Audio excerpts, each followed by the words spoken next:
ഒരു പെൺകുട്ടി വിവാഹം കഴിക്കാൻ പോകുന്നു. ആ പെൺകുട്ടിക്കും ആ പെൺകുട്ടിയുടെ വീട്ടുകാർക്കും എല്ലാം ഇഷ്ടപ്പെട്ട ഒരു ചെക്കനുമായിട്ട്. കല്യാണ മുഹൂർത്ത സമയത്ത് നമ്മുടെ പൂജാരിക്ക്, കല്യാണം നടത്തി കൊടുക്കുന്ന പൂജാരിക്കൊരു മോഹം, പെൺകുട്ടി നല്ല സുന്ദരിയാണ്. എന്നിട്ട് പൂജാരി പറയുന്നു, എനിക്കിവളെ കല്യാണം കഴിക്കണം. അവിടെ കൂടിയിരുന്ന നാട്ടുകാരോട് എൻ്റെ അഭിപ്രായം ചോദിക്കുന്നു, ഞാൻ കല്യാണം കഴിച്ചോട്ടെ എന്ന്.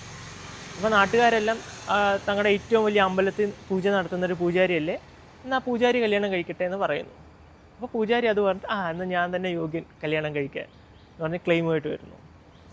അതോടൊപ്പം തന്നെ ആ പെൺകുട്ടിയുടെ പുറകെ വൺ സൈഡാണ് കേട്ടോ, അങ്ങോട്ട് നടന്നൊരു കാമുകൻ, ഞാനാണ് കൂടുതൽ കാലം അവളുടെ പുറകെ നടന്നതെന്ന് പറഞ്ഞ് ക്ലെയിമുമായിട്ട് വരുന്നു.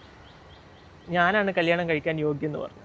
ശരിക്കും ആ പെൺകുട്ടി കല്യാണം കഴിക്കേണ്ടത് അവൾക്കും അവളുടെ വീട്ടുകാർക്കും ഇഷ്ടപ്പെട്ട ചെറുക്കനുമായിട്ടല്ലേ. ഞാനീ പറയുന്നൊരു കല്യാണത്തിനെ പറ്റിയല്ല കേട്ടോ. നമ്മുടെ പുതിയ മുഖ്യമന്ത്രി വി ഡി സതീശൻ സാറിന് എൻ്റെ എല്ലാവിധ ആശംസകളും ഞാൻ നേരുന്നു. ഒപ്പം ജനങ്ങളുടെ മനസ്സ് വായിച്ച ഹൈക്കമാൻഡിനും കോൺഗ്രസ് പാർട്ടിക്കും ഒത്തിരി നന്ദി. ഇത്രയേ ഉള്ളൂ.